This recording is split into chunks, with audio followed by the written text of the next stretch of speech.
Rule number 1, Bios. always right. Rule number 2, nothing else matters because Bios is always right. Hello everyone, welcome back to my channel. My name is Bios, and in today's video we are going to be talking about Marathon. I already have one video about Marathon previously where I reacted to Skidlip's video, and since then I have noticed that there seems to be a certain narrative around this title. It's really giving me, I can't believe I'm saying this, but it's really giving me the same kind of reaction that Concord had. And I feel that this is really going to affect the game, at least initially. So I'm going to be watching quite a few different videos of people who played Marathon, people's thoughts around Marathon, because overall the conversation is very negative. It seems to be around that the game is going to be paid. Because Concord was also paid, and uh for what it was, people didn't like that. It should have been free, blah blah blah. So it's kind of like the same thing going on here. People think that Marathon should be free, because it's not, all the features aren't there yet and whatever. Mind you, Marathon is coming out in September later this year in 2025. So we have a good few months for things to get better. This is their beta testing phase. And I understand that as a community in the gaming community, that a lot of people are very jaded, because a lot of times we have been uh burned, you know. So I'm trying to get a better sense of it. Currently, my opinion is that uh so what it is that people want Marathon to be free, and that they rather have a battle pass because they believe that Bungie is going to have the game incomplete at launch and they're going to complete it over time. Another part of it is that they don't like the direction that Marathon is at, because it is a extraction shooter, which means you go on a map, you look for materials, versus the environment, and you have the possibility to fight against players, and then you extract with your loot to upgrade and do other stuff. So people do not like that this game seems to be on a more friendly new gamer friendly, casual friendly, whatever level. Like, you're not going to encounter other players as often as in other extraction shooters like Hunt Showdown. Also, like, it's not as intense or whatever. Now, for me, for what Bungie had presented, this is the type of game for me. And I feel like there's just not enough people like myself, possibly, that are going to be sharing their opinion, or, that are similar to how I feel of why Marathon is attractive to someone like me, and why I am willing to invest if Bungie pulls it off, and make certain changes, and why this would appeal to someone like me. Someone like me does not want an intense extraction shooter PvP game. Because one of the complaints is that you don't fight somebody until like you have a chance to never fight it, to like never fight people. And that's fine. Not every extraction shooter needs to be the exact same. There is a market for it, I believe. If you take something that's popular and make it for a crowd that's not as hardcore, a casual crowd, it's going to be, I'm not gonna say it's automatically successful, but it will garner a community. It will have people that gravitate to it. I feel like these videos, from what I've been seeing online, that these people are just so negatively against it, and they think, oh, it's not like Hunt Showdown, it's not like Tarkov, it's not like this. If you want to play that, go play those games. That's why those games are there. Okay? If Bungie wants to do it like this, let them try, and they could always ramp up the difficulty or add another mode later or whatever. But I feel like we shouldn't shut it down before it even leaves the door, or we will have another Conquer situation where it dies within a week. Now, before we get started, I do want to also say that what my issues with Marathon from what they showed. If you haven't seen my previous videos. So for me, my problems is that they had a very compelling art style and a very intriguing narrative for this game, and they want to make the narrative evolve with the players. Now, I feel like one of the best ways to do that, because they did show that our character, who I mean, the characters that we choose, the classes, and that we can customize and whatever, mix and match. I feel like a really good way to have to have us be immersed in this world, in this distraction shooter, would be to remove I'm gonna put it up, but to remove the menu system and to integrate a third person or even first person hub that we can group up with our friends possibly and go to like different kiosks or different vendors in this hub to upgrade and stuff like that. Maybe something like from No Man's Sky where you have like the big player hub type of thing where you can see other players or see other I don't know what they're called in Marathon, but other agents or whatever. Or just have yours that you can invite your friends to and you can go to your friends, whatever. Just something to be more social and to immerse us in this world. Because right now it's just a bunch of menus that you just go to and you upgrade and you get your quests or your bounties and stuff like that. And it's very it just connects you. I feel like to add on to that hook, because when I saw the cinematic trailer and watching the gameplay, Bungie has done a very good job, and I feel like they did a better job than Destiny, integrating all of this together. They still have a few more steps and they still have a lot to do, but I feel like I want to put that out there. That this is something that I would like to see. And yeah. So we're going to be watching Luke Stevens. I tried Marathon. He was there. Apparently he played it. And we are going to listen and I will react to what he says. So let's see if what he says is different than what Skillip says.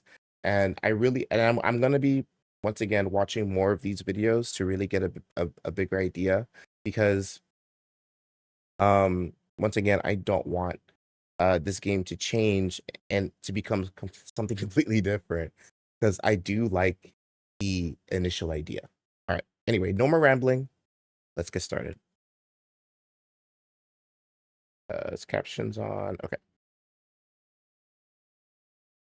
Offices in Washington State and actually try Marathon for myself. I played it over the course of 2 days, roughly 7 to 8 hours total. And after all of that, I gotta be honest, I had a good time. And I wasn't sure I would, considering this was introduced to me as a hero-based extraction shooter with PvPvE elements, and it's also session based. Like, there were a lot of things that when I heard it, it just didn't seem to make sense, and I wasn't sure how they were going to click together. But having played the game myself, I'm actually kind of impressed. It actually is quite fun. It's really well done and put together for what it is right now, which is an alpha. And I'm going to tell you all about it in this video. Quick little disclosure, everything I'm going to be showing you was captured on the second day. I only was allowed to film one of the maps that we were given access to. And because this is an alpha, So sorry.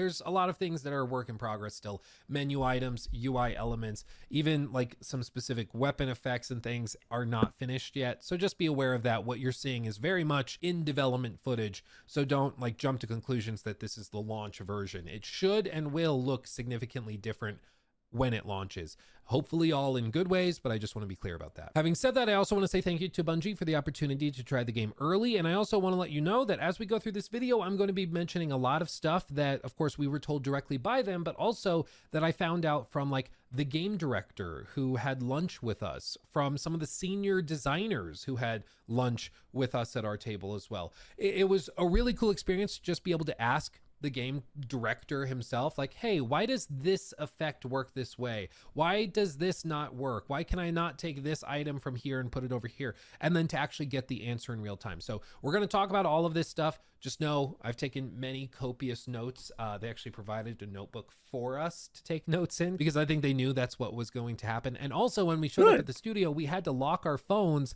into these metal lockers in the lobby. So from the moment we walked in at like 9 a.m. until we left at like 6 or 7 p.m., we just didn't have our phones and were Ooh. totally isolated, which was honestly kind of cool. It let us just like totally focus on the game. But having said all of this, we're going to get into it. I'm going to show you some gameplay and explain first and foremost how the game actually works, what you'll be doing moment to moment. And then we're going to talk about some of the things that I don't like and some of the things I really do like. And then we're going to wrap it all up with a discussion over the pricing. Yes, cosmetics, monetization, all of that stuff, which I did ask them about. Okay, that is huge because in the reveal, the announcement, they did not talk about pricing or monetization. And in Skill's video, all that we know is that the game is going to be a box price, possibly for $40 or more, or less. Probably gonna be more. Um, but yeah, one of the things that I did not like in Skill's video is, and I think I don't know if I said it earlier, was that he basically said that he would rather, because of Bungie's nature, which I understand, but he would rather have the game be free and to pay a battle pass and to have microtransactions in it than to pay a box price and then da da da. But I really didn't like that statement because it's just saying, it's literally just telling them. I feel like you're just telling them, just sell me whatever you want as long, because you're giving them an excuse, right? Instead of saying, finish it up, polish it up, put the features in there because it is missing the story. They haven't even put the story and all this stuff, um, and stuff like that. So I feel like, I feel like the what we're asking for is just not there, which is the problem I had with Skill's video. But for him, but for Luke Stevens, I am that's the really big thing that I want to hear is like, what is the monetization for a marathon? Yeah. A lot. So buckle up, buckaroo. Here we go. The basic gameplay loop of Marathon is as follows. When you load into a match from the main menu, you start by selecting your hero. It's my understanding that at launch, there will be 6 heroes for you to choose from. We had access to 4 of them, and they all have their own different playstyles associated with them. We'll go through these in more detail later because I think they do need a good amount of adjustment, but all I will say is that Locust is your brute class character. He's all about getting into the action, confronting enemies head on, and he even has an ultimate that launches rockets, which should explain just exactly how you're supposed to play this guy. Glitch is a character that's all about speed. She has different abilities and even an ultimate that allows her to move very, very quickly.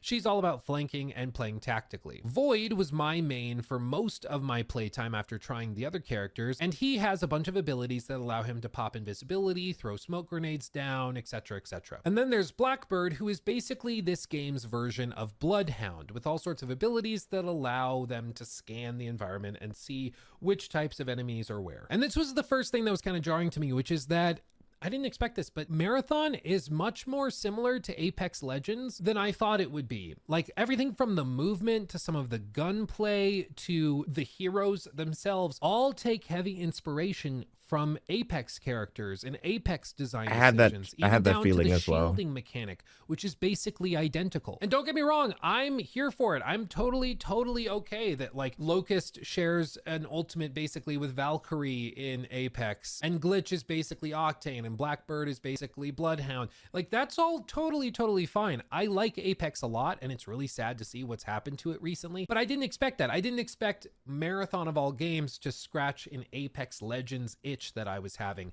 So make of that what you will. But if you liked Apex, I think you'll actually really dig what they're doing here in Marathon. Once you've selected your hero based on the abilities. Okay, so I don't know Luke Stevens' big, like, PvP competitive nature as a gamer, but if he's similar to me, and I feel like he is, I feel like he plays more single player ish titles and like little MMOs here and there, whatever. But I'm not gonna speak for him. But um, as like for someone like me, when it comes to Apex, I don't like Apex. Like I like Apex's characters and I like the gunplay, but I don't like the gameplay as a battle royale, and its systems because it's way too much for me. Like it's way too much. I feel like the fights you spend so long, like in most battle royales, collecting that you just die when you get into a big fight. And I feel like with Marathon, they really slowed that down. And I also did have like the same feeling that, this does kind of remind me of Apex in a way. But since it's like much more slowed down and you can kind of choose to enter a battle or not, or to possibly never get into a battle but still be able to leave with your loot is was very compelling to me. It's like, I can immerse myself in the idea of being in this world and play the way I want to, not being forced into these fights. Granted, Apex is different because it's a battle royale, last group or last man standing. But for something like this as an extraction, it puts more agency in your hands to play how you want to play, whether you want to engage or not. And that's what, from what I've been seeing, a lot of people are pushing towards, um, which in my opinion would kill the game. And also stats that they have, because they do have unique stats for each of them. You will then build out your loadout like in any other extraction shooter. You choose which guns, which backpacks, which shields, which healing packs you want to bring with you. All of these have different values and ranks, so you know when you go into a match whether you're bringing roughly 3,000 credits worth of items, or if you're bringing in nothing more than a pistol and a knife, in which case you're bringing in maybe 100 credits worth of items. This is very core to extraction shooters just in concept. They want you to always be questioning whether or not you should bring more stuff to be better prepared for engagements, even though that means that you also will have more stuff to lose if you lose that engagement even still. So it's a constant balancing act of like, do I bring that? I love my sniper rifle, but if I bring it and we die, I'm going to lose it forever. That's going to suck. So you're always going back and forth and considering that. And I mean, that really is at the core of this. And it's at the core of it for all players, because if you happen to be the one doing the killing and you take out another team, you get all of their stuff. If you want it, you pick it up and carry it out with you. So for their really bad day, you get a really good day, but it's true both ways. It's again at the core of extraction shooters, and it's very much core here. Once you have your loadout, you select the map that you want to play in. Again, I only have footage of one map, but there will, at least in theory, be 3 maps at launch. They told us the size of these maps is pretty well set, but they are determining still and balancing still how many teams are going to start each match together. One of the smaller maps, they said there might be as few as 3 or 4 teams that start that match on that map. Other maps, they said there could be as many as 6 to 8 teams. However, this is still being balanced, so it could change after the closed alpha playtests that they do with the public. It could also change a week before launch. We don't know. But once you've selected the map that you want to drop into, you also will select which faction quests you want to complete. These are optional secondary objectives to just extracting, and they can be completed to increase your reputation with factions. These factions are basically like individual vendors, if you think of it that way, for skills and then also items, and they provide long-term permanent improvements to your account that will carry over whether or not you have gear that travels with you. You could lose everything you have in terms of like the vault and gear and still carry these improvements over. And they could be things like improving stamina management. They could be things like having the ability to buy a better backpack in the game shop with credits, things like that. So there's a reason to complete these faction quests, and it allows you to focus on specific objectives in those matches besides just survive for a little bit, get some stuff, and get out before the timer runs out. Once you've done that, you load into the map with you and your team. They said they do plan on allowing players to go in solo if they want. You could go in with nothing but a knife and just you, no teammates or anything, and they want you to be allowed to do that. There was a lot of footage, and it was funny. Um, I was watching the event live, and if you guys, I don't know if I said this earlier, but if you guys do want to see me live, I do stream live on Twitch most nights, sometimes early afternoons on twitch.tv/Bios101. And during that time, when we were watching the announcement event, there was a character just running around with a knife. It's the funniest animation ever because it's so like it's first person, but it's so visible, like it's so in your face, the character, like you see the whole body, and they're just running at you. with this knife. It's the it's hilarious. I hope to see memes. I hope to see memes of it when the game comes out, and I want them to keep that. It's gold. It's incredibly difficult. They said that that's not recommended that you do, but it is something that they will let you do if you see fit. It's also my understanding that they will let you go in with a partial team. You basically just turn off the team fill option. So you could go in duos as well. But to be clear, you will be playing against other 3-player teams. There's not like a duos mode and a solos mode.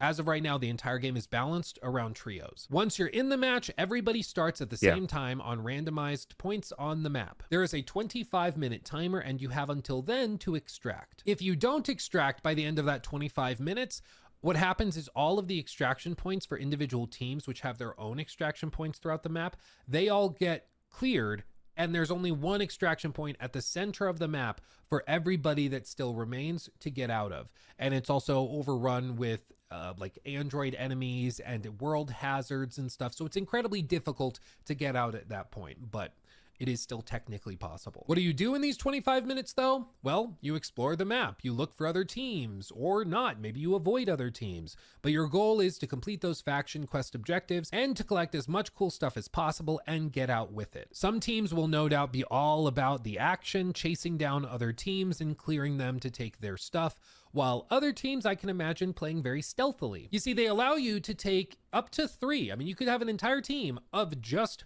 void characters, for example, who have abilities to like go invisible, pop smoke grenades, things like that. Or if you want to just go run and gunning, you could all run with Locust, who has a bunch of combat focused abilities where you just charge at enemy teams and clear them that way. It's up to the players to decide, but if you want to take 3 of the same exact character, you can do that. And that leads to really interesting sort of asymmetric encounters where maybe you have a team of locusts who are just charging down people, shooting at them, trying to kill them that way. And then on the receiving end is a team of voids, and they all pop invisibility and sneak away, leaving them wandering through a building looking for the voids when they're long gone, having extracted a few minutes ago. And I honestly really like it. I do think that balancing these characters is going to be a challenge, and I'll talk more about that in a few minutes because one of the characters I think is just straight up broken right now, but they are actively balancing it as we speak. So by the time they do play tests, it might not even be an issue. But assuming you do get away from that other team that's hunting you down, you extract out of a set objective point, and then you go back to the main menu, you see what you collected, you sell off the items you don't need, and you buy new items that you do need, or maybe you complete new faction quests that unlock new things in the shop for you to build out your loadout even better. And then the cycle repeats. You select maybe the same map or a different map, and you just change your loadout a little bit and you go back in. It's pretty straightforward, and it's exactly what you would expect if you are familiar with extraction shooters. But perhaps if you're not familiar with extraction shooters, I should clarify what happens if you do not extract. If that team of locusts chased you down and wiped your entire team, you're just dead.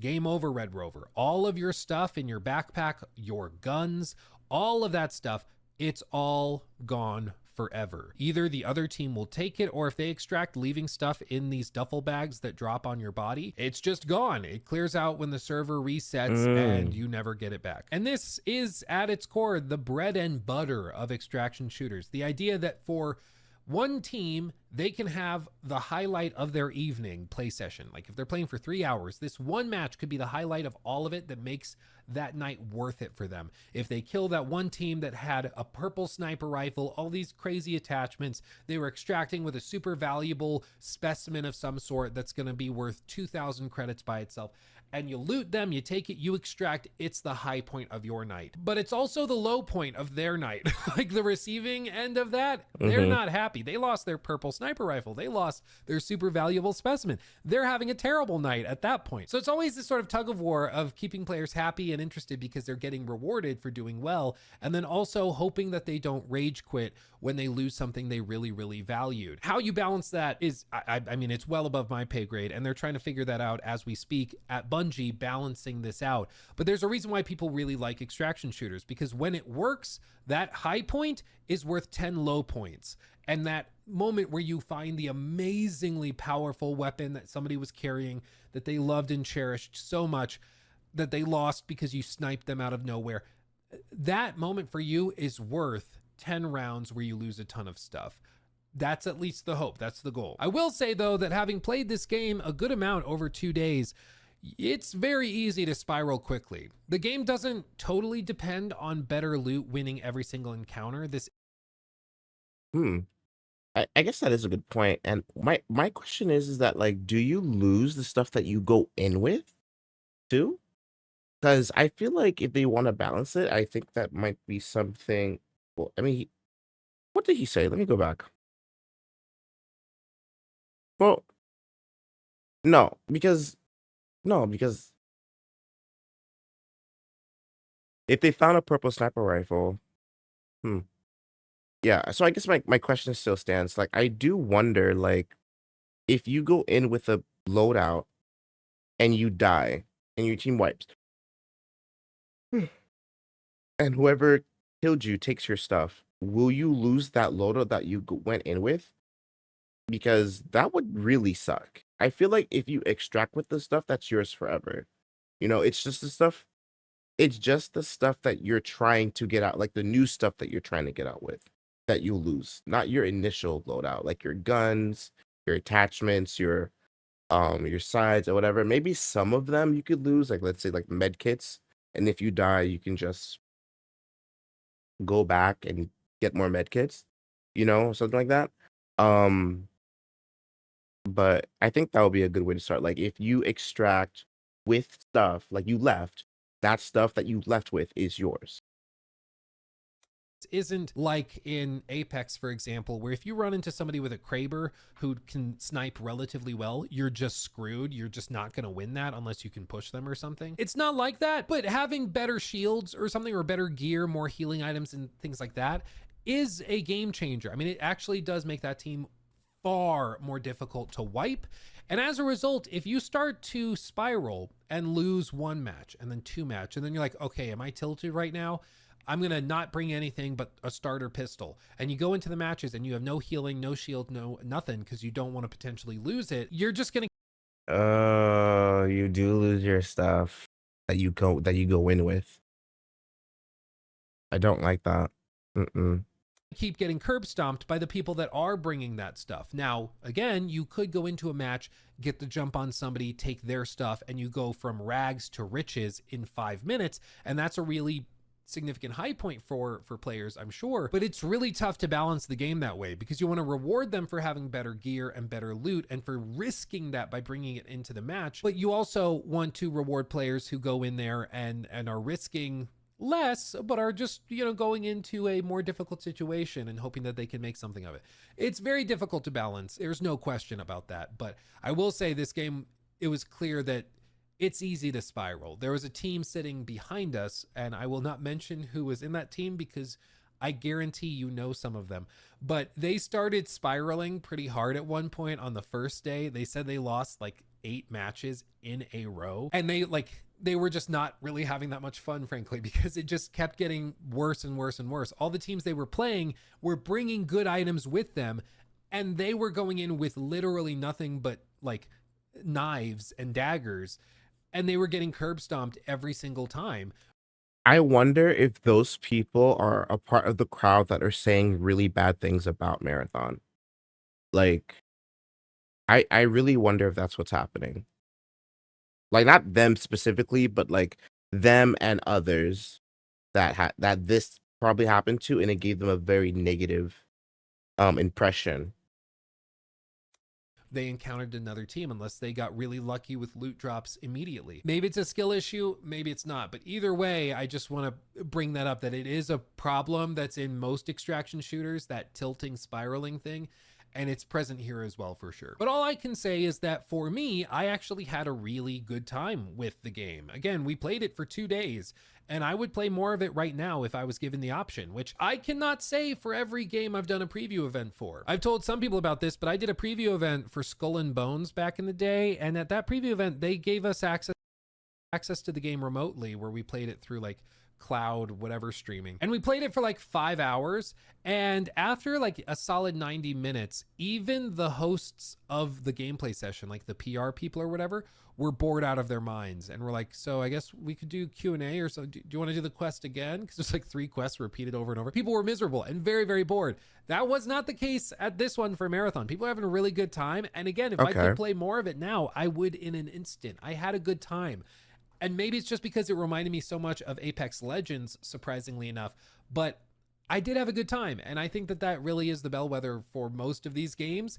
It's either fun or it's not, and I had fun. But one thing I do want to bring up is the fact that this game, because it is balanced around 3-player teams, it is very dependent on the team you're bringing. I happen to be playing with 2 wonderful other content creators, Waylon, who does a lot of Rust content, you can look him up, super incredibly nice guy, and also Natasha, who is a streamer that covers like a lot of Call of Duty stuff, also very talented and skilled gamer that basically carried us, and we had a great time. We had relatively good chemistry and dynamics as a team. It took us a few matches to figure out our groove, because I think most of us were trying to play the game like Call of Duty, which is not how you play this game at all. It's much slower, more tactical, more methodical, but once it clicked for us, we actually had a lot of synergy and it worked well. But the reason I bring this up is because if you're trying to match with randoms in this game, I think that could be kind of miserable. Like, I will just be honest, it's not the easiest game to just jump into with different play styles. You have to all kind of make concessions and meet each other where they're at and work together very actively. Playing with randoms, at least right now, I think would be quite difficult. So we'll see if they can improve like communication systems, or maybe there's like a ranked system. Please, even trying to meet where your friends are at is kind of difficult. Like Beyond, yeah, I'm talking about you, Beyond. Freaking gonna go like, oh, I see enemies, I'm gonna go get them. Meanwhile, I'm trying to be like safe and to get all our stuff out alive. And Beyond's just off trying to be like, I'm bored, I want to go fight something. And then he dies, and then we're forced into a team fight, and then we die. Oh, that's exactly what happened on Apex. That can help you get match made with better people, but it's, as of right now, probably not a game you'd want to fill with randoms. And yes, I will talk more about ranked in a couple of minutes, because they did bring that up a couple of times. Yes, a ranked mode in an extraction shooter. What does that even mean? I'll tell you the little that they could tell me, but again, we'll get to that. Okay, so this is this is giving me the ick. Okay. So for someone like me, now things are changing a little bit. If they're talking about a rank system in this game, bro, like, forget trying to introduce this to like casual players, because now with a rank system, you're introducing the hardcore crowd. Okay, Bungie, you can't have it both ways. Either you want to introduce the extraction shooter genre to a more casual audience as like a gateway type of thing, or you do it for the hardcore. You make it like Hunt Showdown and Tarkov and whatever, you know? Like, if you're gonna take it there, take it there. Now, the problem with adding a ranked mode, I haven't heard, maybe we'll talk about it, but I haven't heard for a ranked mode in an extraction shooter before. Because, you know, it's based on your own playstyle. If you want to take it there, you take it there. Now, in other PvP type games, when you introduce a ranked mode, it quickly devolves into a very competitive, very sweaty, very toxic environment. That's just the nature of it, right? So it also will affect the regular mode, the quick play, and have, you know, your sweats and stuff like that there too, because, you know, everybody wants to prove themselves, everybody thinks they're so good and stuff like that. And then you're playing with people that are just trying to relax or learn a character. You know, it just doesn't meld. That is a big problem in games like Marvel Rivals, Overwatch, and alike.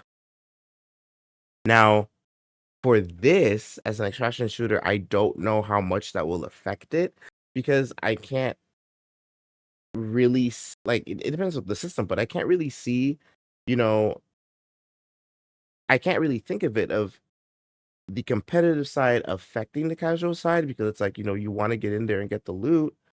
What's going to be the system? What's going to be the determining factor? The amount of kills, how much stuff you get out with, how long you survive, is it the fastest? Like, regardless, actually, now that I think about it, regardless of what it is, it's going to affect the regular mode in a way where it's going to make the casual play unfun. In my opinion, competitive modes not ruin games, but they make games less fun because people's nature. So I hope that they don't really go through with this. I really hope. Like, I don't think Marathon needs that. You know, I don't. And then on top of that, it's going to be a paid price. Now things are starting to look a little different. I mean, this is very interesting. I don't think this was said in Skills video at all. In just a minute. But now we'll get to the point where I'll talk about some of my notes and some of the things I liked and didn't like, and that I hope that they change and make improvements towards. To be clear, I've already brought all of this up with game designers at Bungie. So everything I'm about to go through, I've already communicated directly to them, and other people communicated the same things to them. Everybody was kind of on the same page. Okay, what were they with saying? most of these things. So it's not really, I'm not surprising anybody, but I'm putting it in the video just so you're also aware of these things. And if you are trying to decide whether or not you want to try to sign up for the closed alpha playtest that they're doing, you can go into it having a better idea of some of this stuff. The first thing, like I alluded to earlier, is the characters and heroes balancing. Locust is just kind of busted. I think he's probably right now the meta. Most of the really talented and skilled players that they brought in, the streamers that play mostly Tarkov, Valorant, and other competitive shooters like that, they overwhelmingly stuck with Locust for at least 2 of their team slots, with usually a Blackbird as one of the support characters. Blackbird is the character that's very similar to Bloodhound in Apex Legends. They have the ability to pop like an ultimate that scans the environment for where enemies are. Also, I think probably part of the meta, most likely the best team loadout is to bring 2 Locusts and 1 Blackbird, so you get positioning information, and then the Locusts can push while the Blackbird snipes. I think that's probably the best current team lineup that you could take with you, but if I were offering specifics, I would just say that Locust needs to have some of his abilities tuned down. He's able to double tap shift so that he's able to sprint with basically a rocket boost at the same time, which makes him faster than Glitch, which is the character that's meant to go fast. He also has the ability to pop a shield, which is very, very powerful, especially against enemies that are in hallways or tight corridors. And then he also can run while doing that shield movement, which also just feels totally busted. It's like if Jibby in Apex were able to pop his shield and then just sprint at full speed towards enemies while also launching a Valkyrie rocket blast. It's just kind of crazy and I think overpowered. And it's a sentiment that was echoed by the game director himself, Joe Ziegler, who said, and I quote, at lunch, "Yeah, Locust is broken."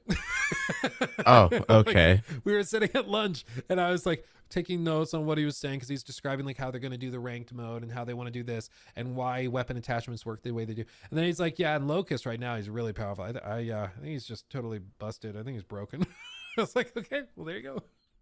I appreciate the candor, but it means that they're aware of it and they're balancing, so I'll give them that. Glitch as a character is all about speed. She's basically the Octane of this game, and I appreciate some of that. It's really fun for quick positioning to be able to sprint around, but most of her faster speed is tied to her ultimate ability, which is on like a 5-minute cooldown, which is crazy. 5 minutes? She's not that much faster than all of the other characters, even when not ulting. In fact, Locust can actually move further faster than her. So I feel like Glitch needs an overhaul and needs to be at least more similar in structure to somebody like Octane in Apex. Just something so that she's able to quickly pivot and run around enemies, repositioning without having to wait for an ultimate ability to do it. Void, like I said earlier, was my main for most of the gameplay. Most of the footage you've been seeing is of a Void character. He's just really good. I really liked his playstyle. Being able to pop invisibility, flank enemies, pivot around them was really cool. He's not totally invisible when he pops this. You can see other teams when they use this F ability to pop the invisibility. It sort of creates like a ghostly apparition outline if you're moving too quickly while it's popped, but if you're moving very slowly while crouched, it's very difficult to see you. So it works the way that you would expect, but if you have a keen enough eye, you'll still be able to spot somebody even when they pop the invisibility. Void also has the ability to jump down from high points and slam down with a smoke grenade, voiding out the fall damage, which is quite aggressive in this game, which is also a really fun tactical choice to have. And Void also has a really powerful smoke grenade sort of thing that they can use as their ultimate ability, which is really useful if you want to cover up the extraction point while you're waiting for that to count down. And then there's Blackbird, who, like I said, is probably part of the meta just for positional awareness and enemy location awareness. Blackbird also has a little sort of robot that they can throw out that tracks enemies and then blows up next to them, which is really useful for flushing enemies out of cover if they're trying to be really sneaky and snipey. It's just a cool little ability that I like. But here's the thing, the characters imbalancing is relatively easy to do. They just have to turn some knobs to get it working right. And that's why they're also doing the alpha playtests, because they want to get player feedback and find out what's working and what isn't. That's exactly what you would hope to see in a game like this, instead of like a Concord where you just launch it as is and go, okay, we're done. They're actually taking that feedback from people and working from there, which I think is a great way to do it. Another thing I feel like I need to mention is that the maps feel way smaller than I thought they would be. It means that there is a lot of action in the matches. I mean, in 25 minutes, you're probably going to see just about every team that loaded into that match. But it also means that there's hardly any downtime while you're exploring maps for looting and other things. You're always in danger, which I can appreciate, but it also means the maps are small enough that you're going to get to know these really well after just a few hours on each. Like I said, we played over the course of 2 days. Most of the first day was on one map, and then the second day was on another map. And I feel like I know those maps quite well after just the like 7-8 hours we spent. And I have to wonder, like, if we're talking about a game that's going to launch with just 3 maps, how long until they get stale? Like, especially Quickly. it's not clear what they're going to do in terms of regular map updates. Okay, so I think SkillUp kind of says something to this. Now, this is something that I noticed when I was watching the reveal, that the maps are pretty small. Now, in contrary to Skillup's video, you know, it's I don't know if it was like this map. This map that he's showing, I've seen a lot of it. I haven't seen this other map.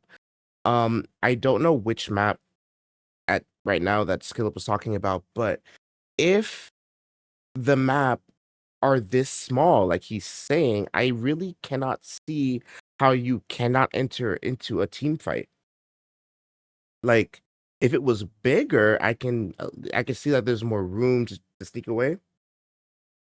But then again, he did say that, depending on what it is, you can get away minutes before people even see you. But I feel like as players are more and more familiar with the maps, and they're more familiar with the routes and where spawns are and stuff like that, it's going to quickly, and I mean quickly, evolve into a whole different environment where team fights are going to happen a lot more. So the organic encounters that you'll have, actually, they're not going to be as organic anymore.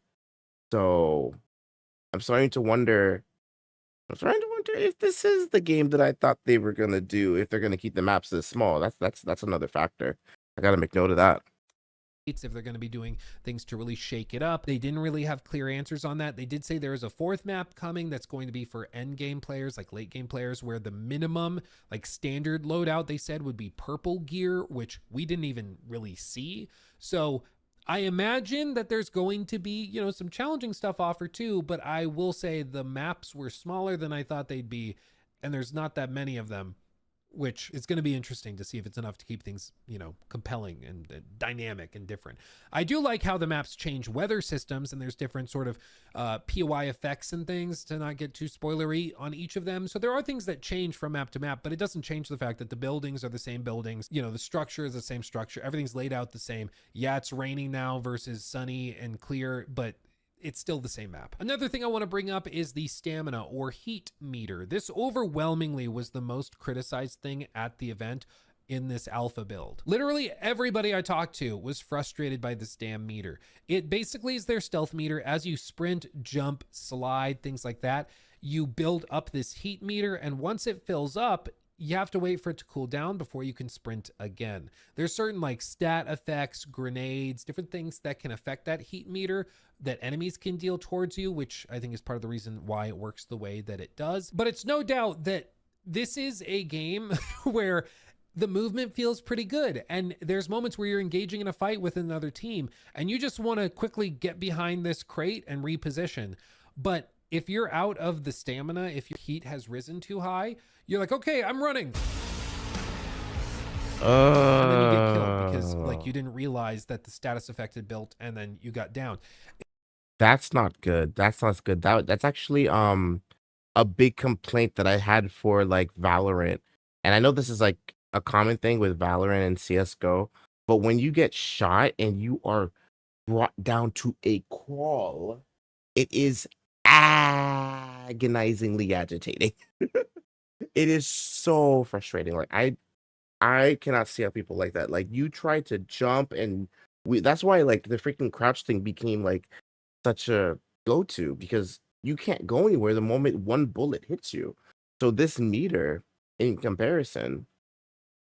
I know they said that you can upgrade it so that's not so bad, but if it's getting in your way in moments where you really need it to not get in the way, I think it should be like either changed to be much more forgiving or taken out. It's really, really frustrating. And it's something pretty much everybody brought up at lunch, at the feedback session that we did, where they asked us, like, in sort of a panel interview, what we thought of the game and if we had any notes. Pretty much everybody agreed that this needed significant overhauls. And it's tied to long-term progression. They did say that you can improve, like, how quickly the heat cools down, how much heat can build up. So they did say that there's, like, long-term skills and things you get from those faction quests and upgrades that will fix this and help with it, but I think right now it's just way too aggressive.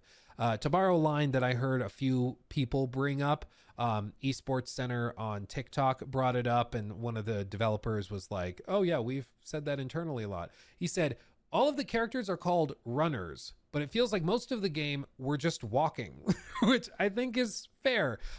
It feels really weird to be these like robotic, cool android humanoid creatures, but then to be walking everywhere because you overheat if you sprint. And if you get jumped, you need to have stamina so you don't risk it and you just walk everywhere. You can swap to your knife and you move faster, but you still build up heat the same speed. I guess it is a way to keep the game slow. Because if people are just running around everywhere, like, yeah, you're gonna get into a lot of fights, especially like when the sneakers and stuff, the sneaky characters, stuff like that, and that one robot that he said that can charge at you. I think that it is a way to keep the game slow, but it's just the fact that it gets in your way. It's I don't know. I don't know. Speed, but it still feels weird, you know? So this is something I do want them to adjust, and I think they will. Another thing to bring up is that you can't actually remove attachments on weapons once they're equipped to that weapon. This got really frustrating because I had like 3 different sniper rifles, and at one point I dragged a scope in my inventory. I was trying to like rearrange it, and I dragged the scope and let go of it on top of one sniper rifle that didn't have any other attachments. And I was like, oh, I didn't mean to put it there. I'll put it on the sniper rifle that I have the other attachments on, like the improved whatever it was, magazine or something. But I couldn't do that. So now I just had one sniper rifle with a scope on it, and then the other sniper rifle with a ton of other attachments on it, and I couldn't do anything.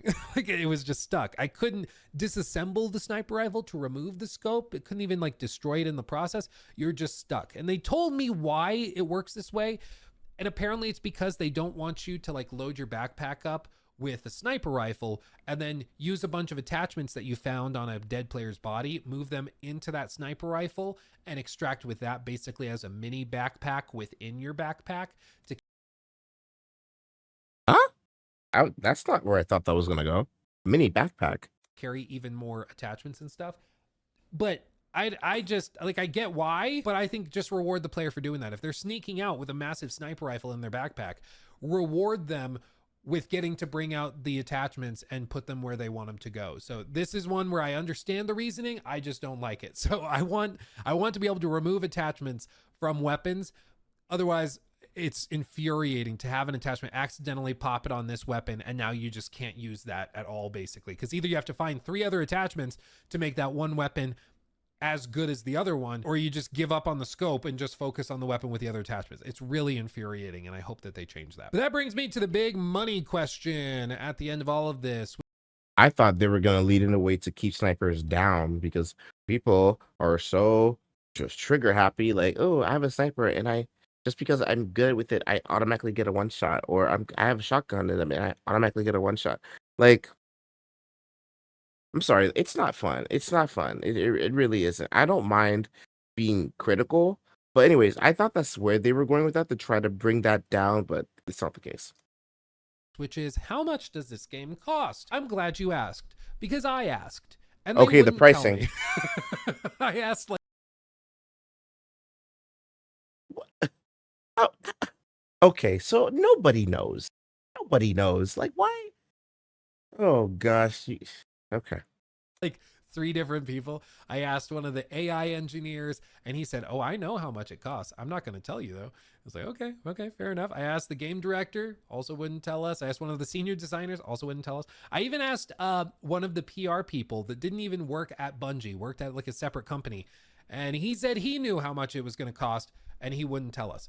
So maybe when they do the gameplay reveal, which is like in 2 days from when I'm filming this, maybe they're going to reveal the price then, and future Luke will know. But as of the time I'm filming this video, I don't know how much they're charging for it. I don't know if it's 40. I feel like if it was free to play, they would have told us. And they sort of slyly said, I know how much it costs, which implies it has a cost and it's not free to play. So I would imagine it's somewhere between 40 and 70. Frankly, for me, 70 feels aggressive for this. Like I said, the maps are really small and you're going to get to know them very, very quickly. And even then, there's going to be other monetization in this game that we'll talk about in a second. I think 70 would be aggressive for them. Yeah, okay, so yeah, I would not pay $70 for that. I wouldn't. No, not for a Bungie title. Sorry. Like, this maps are too small. The current state, even though we are a good few months away, I wouldn't pay that. And with apparently more monetization, really? Ugh. For this, just being transparent and honest. And that's a sentiment I know a lot of other people I spoke to that were playtesters as well. They also echoed that sentiment where they're like 40, maybe. Yeah, I could see that. 70. So we'll see. But I would heavily recommend to them to not push it that hard, because when you add in other monetization and there's not that much in terms of dynamic or scope, it That's what feels like that's a little much. But I he's don't know saying anything that more than again. that. As for Added secondary monetization. monetization elements such as paid cosmetics and things, I did ask them about that. However, whenever any of us would ask any of the team at Bungie about like an in-game store, for example, they wouldn't tell us what they were doing. They would simply say, what would you like to see? What would you expect to see? And I can understand that they want to know what we would expect. They don't want to tell us what they're thinking before like hearing us out, I guess. But they wouldn't be specific. They said they're thinking of doing skins, of course, what they would call shells, basically different looks for the little android characters. They did make it clear to us though that they did not want to do cosmetics that were going to break the artistic integrity of the game, I think is the phrase that they used. Basically, they don't want to run into like the Call of Duty problem where they have neon pink unicorn skins for everything. They said they still want each and every shell or skin to feel like it exists in this world and it's not totally out of place, which for me I like. As much as I would love a Bigfoot skin in Call of Duty or something, I do think that something is lost when you just start selling anything and everything for the sake of a quick buck. So hearing them say that they want to keep the art style integrity intact, I appreciate that. But they mentioned skins. They mentioned things like little bitty trinkets hanging from weapons, stickers you could maybe put on your character's helmet or hands or the weapon itself. They mentioned things like that. They also mentioned multiple times a battle pass, which again is why I feel like doing $70 and an in-game store with all these cosmetics and Okay. Now we're losing the whole plot. We are losing the whole plot. I like it's just hearing this, I am so sick of it. I'm so sick of it. Overwatch, Valorant, Fragpunk, Apex, Call of Duty, etc., etc., etc. I'm so sick of in-game monetizations. I'm so sick of battle passes. I'm so sick of this current day and age gaming thing, gaming attitude, or I don't know the word. I am so over it. I'm so over it.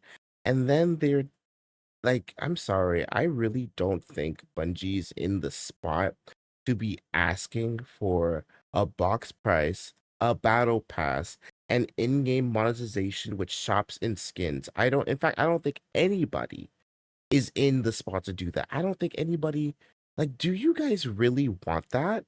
Do you guys really want to pay $40 or 70, and then let's say $10 for the battle pass, so you're at 50, then added on prices such as between uh, skins or whatever, but nowadays skins are between 10 and freaking $60 depending on where you're looking.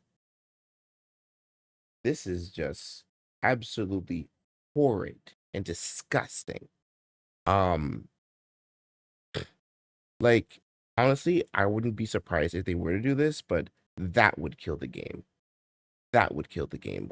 Why am I paying money, box price, and then I gotta pay again and again and again and again and again and again and again? I'm sorry, there's too many other games that are asking for it. There's too many. There's too many. There's just too much. It comes to a point. Like there has to be a stopping point, and we need to stop pretending like we're okay with it. The economy is not great. Sorry, it's not. So we really need to start taking something back here. So if they do this, if this is what they go for, then I think I lost most of my interest, like a good 80% of my interest from Marathon. They really had me with the art style and the gameplay and the lore, but that price model, uh-uh, uh-uh. Especially after Nintendo announcing that their digital games are going to be $80, between 70 and 80, and then their digital, and then their physical 90. Uh-uh. No, no, we lost the plot. We lost the plot, the book, the pages, everything. We lost the whole thing. If this is going to be the case. The battle pass, I think we're pushing the boundary a little bit. If it's 40 or 30, okay, we can talk, but I do want to just No, there's no discussion. There's no discussion. There's no discussion. There should not be. Once there's, I like, in my opinion, if there's a box price, if I'm paying for the game, I'm paying for the game. Like I'm paying, here's $40. Give me the game. There should not be a battle pass. There should not be in-game shop. Period. Just have paid expansions. That's different because they're giving you more content for it. They're giving you more content for it. That makes more sense. And it's much down the line, and you could save up for it, or you can get it, or you can not get it, or whatever. I don't like this. I don't like this. I don't like this. 30, 40, 20. I don't care. I don't want to see it. I don't want to see it. Especially, okay, I can get behind it a little bit if there is just as much as a reward for playing the game where I don't feel that I have to get the battle pass and that I have to spend money on skins and trinkets. If I could earn the stuff in game, fine. Just leave the battle pass and the in-game shop for people that are impatient. Fine. That's the only common ground that I can get behind.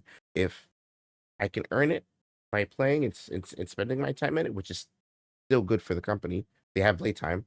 And then for people that are impatient and they want something right now, let them get that.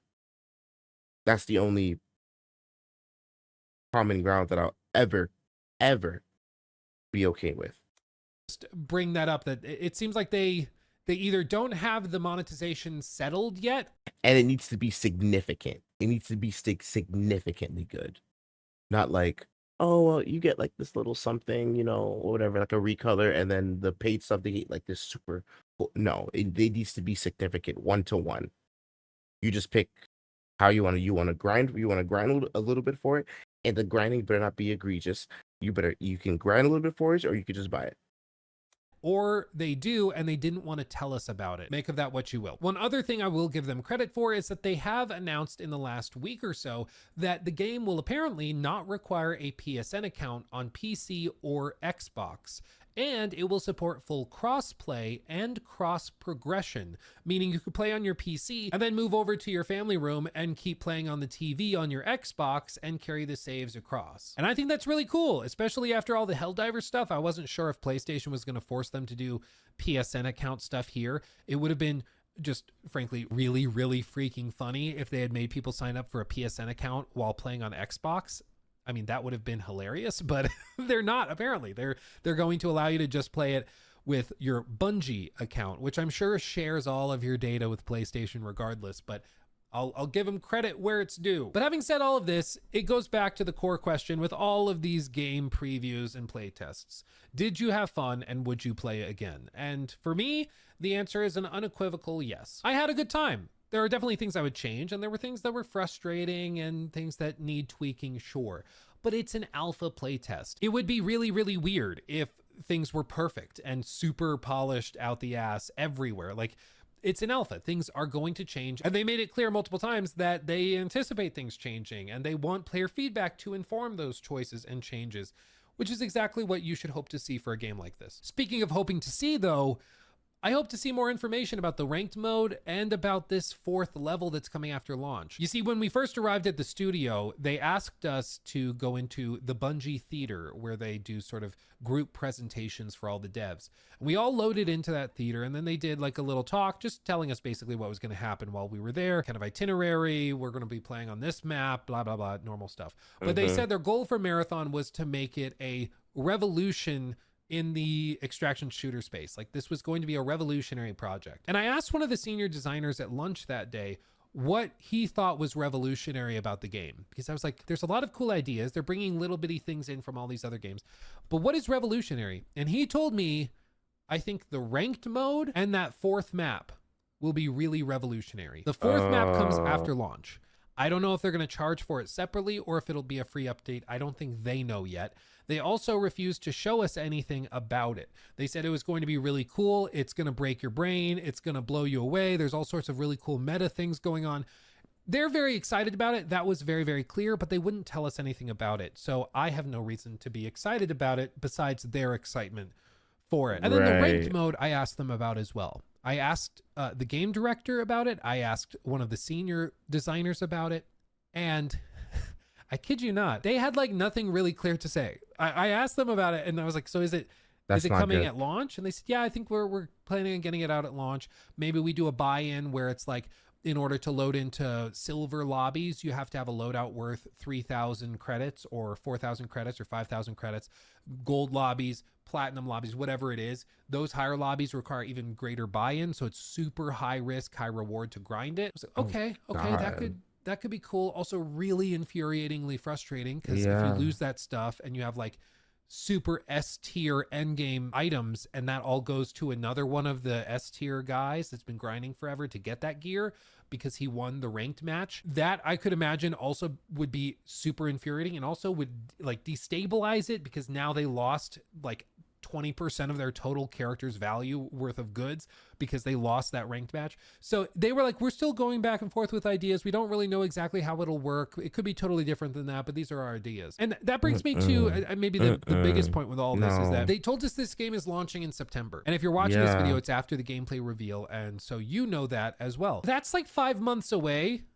And they told us that they hope to have the ranked mode done by then, but they can't tell us like anything about it, because I don't think they know anything about it because they're still designing it. So like it's fine if it comes after launch. Just tell me that. Like that's why I asked them, is it coming before launch or after launch?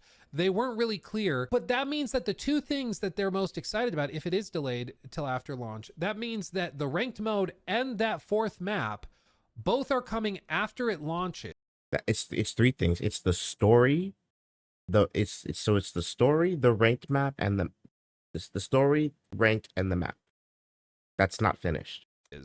And those are the two things they consider to be revolutionary that set this game apart. And I'm sorry if like the thing that sets your game apart is a promise of content in the future. I feel like I'm justified in being like, okay, well then why not delay it? Why not push it back until you have that stuff in the package day one? It feels weird to buy your game with the promise of the revolutionary thing that justifies it coming later. You know, I think what they have now, what we played, is a good time. It's a fun game. I don't think it's worth 70 personally, but I could see buying it for 30 or 40 and having a good time with friends playing through it. But if you're telling me like the coolest stuff that you're going to bring to the table is coming probably after launch, that's just weird to me. And it reaffirms something that I heard throughout my time at the studio, which is them continuing to say the game was very early. They're still early in development, that things are going to change a lot because they're early, stuff like that. And again, they're 5 months out of launch. So that to me does not sound very early.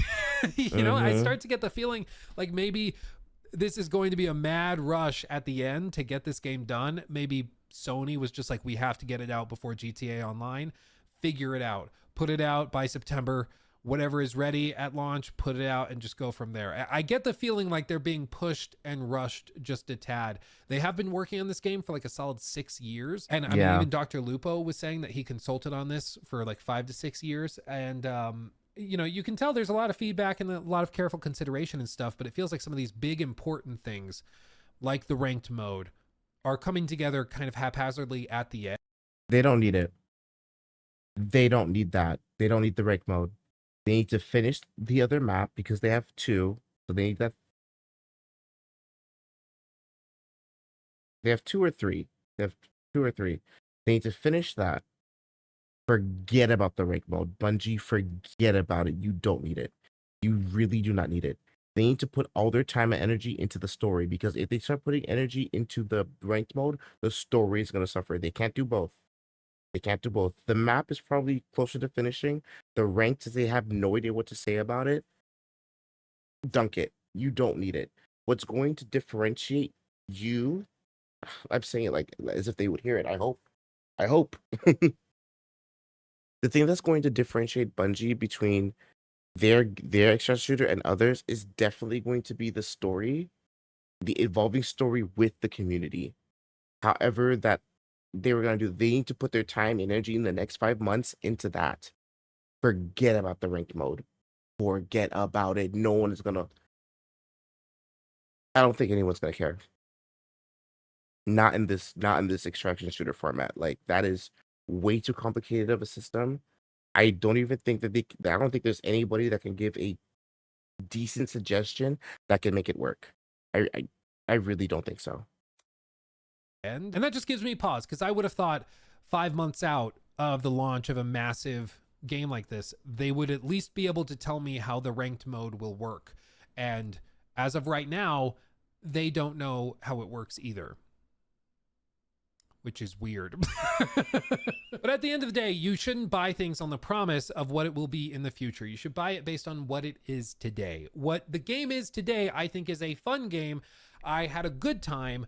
I don't think what they have here is necessarily revolutionary, though. They say that the ranked mode and that 4th map will be revolutionary, but it seems like that's coming at a later date, in which case I would just say only like buy this game if what it is seems interesting. Don't buy it on the promise of what it will be. Okay, that's all I'm saying. But again, I just want to say thank you to Bungie for the opportunity to play test it and to check out the game. I had a really good time, and again, I'm pleasantly surprised at how much I liked it, and I'm excited to see what the game looks like when it all comes together in the later play tests and in the eventual launch version as well. And who knows, maybe they will come together and figure all of this out and launch with ranked mode and all this crazy stuff. Maybe it's all going to come together very suddenly at the end, but we'll keep an eye on it. We'll see. I wouldn't be surprised if that ranked mode ends up getting pushed back till after launch, because I don't know, it just seems like it would be surprising if they could throw it together this quick, but maybe they can. They are wizards after all. But that's gonna do it for me. Thank you for watching. Thanks for making my dreams a reality every second of every. The wizard came from the moon. Okay. So that was Luke Stevens' video on Marathon. He gave a lot more information than about what's happening with this game than Skillup did. Because my opinion you guys saw my opinion change in real time. So there is a lot. Now I'm starting to see why there's such a negative feedback towards the game currently, and it has me worried. And when you get this feeling, when I get this feeling of worriedness, it usually isn't good. It's not good. It's not good. They're not sure of themselves. They're not sure of themselves. They're definitely sure of what they built, but they're not fully committed. Whether it may be Sony pushed them out the door, which there's only so much that you could blame the publisher for, or whatever Sony is to them, because they're the ones making the game. They're the ones who are aware of what they want and everything like that. Now, at this point, regardless, I think what they should be focused on is the immersion, making the menu system into a hub, like I mentioned, the story, get that integrated, evolving and stuff like that, because that can definitely build over time. And the finishing their maps and working on a new map. If it's 2 or 3, we need like 1, 2, 3, 4. We need like several maps, you know, in stuff. Because unfortunately it's not a big map where that will have the dynamic changing and stuff like that, like in Fortnite, or I don't know what Tarkov and Hunt Showdown's maps work, but they're definitely bigger. So in this case, with the different maps, they need to really hone in on it and to drop their story elements in there. So that's what they need to focus on. The ranked mode, let it go. Now we will be looking at other videos, but this is just what we have for today. There are more more critical videos out there. Maybe we'll find more people that were at the event and had their hands on the game. We can see their opinions. But I just wanted to get ahead of this, and not be behind, like happened with Concord, and everybody, like, I'm trying to figure out why was Concord, like, why did everybody hate it, and why did it fail when it was like when it gave like so many like good aspects. So on that note, this is not like Concord. This is not like Concord. It's not the same formula. It's not the same thing. But what they're doing is worse.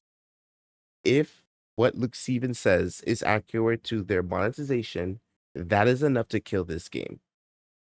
$40, a battle pass, microtransactions, possibly selling a new map, and other stuff. Like, mm-mm, mm-mm. They need to they need to really reconsider a lot of this. They need to really reconsider it. All right, so that was this video. It's been long enough. Thank you guys for watching. Let me know down in the comments what you guys think about this. How do you feel about the current state of Marathon? Are you excited? Are you a little bit more cautious, as you should be? What are some things that you want Marathon to focus on in order for it to be ready by September? Let me know down in the comments. I would love to hear from you. And if you guys have any suggestions or any news that you guys know, please let me know down in the comments. And if there's any videos that you guys want me to watch, please let me know, and I'll be sure to watch it. And yeah, I'll see you guys in the next one. Later.